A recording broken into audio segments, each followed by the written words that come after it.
మహారాష్ట్రలోని ములంద్ నగర విశ్వ హిందూ పరిషత్ శాఖ మరియు తెలంగాణ రాష్ట్ర సాధు పరిషత్ అధ్యక్షులు శంకర్ స్వామీజీ ఆధ్వర్యంలో దళిత ముత్తైదువులకు పాదపూజ నిర్వహించారు. దాదాపు 180 మంది ముత్తైదువులకు పాదపూజ నిర్వహించి శాలువాతో సన్మానం చేసి వారికి లక్ష్మీదేవి విగ్రహాలను అందజేశారు.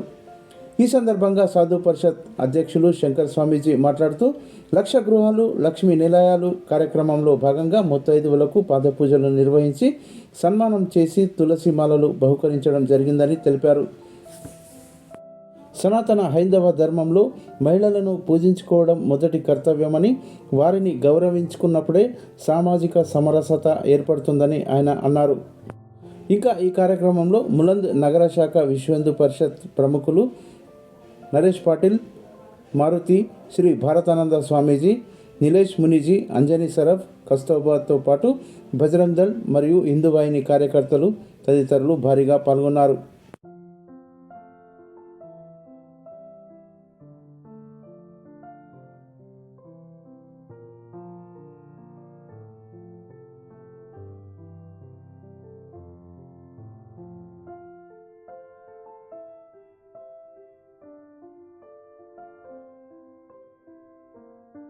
करतात, आव्हान करतात की जिजाऊ उठा, तुझ्या शिवाजीला जागृत कर, त्याला सशक्त कर.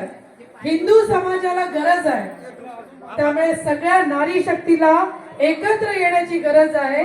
आणि जे काही आता हिंदू समाजापुढे आव्हान आहे त्याला तुम्हीच आवरू शकता.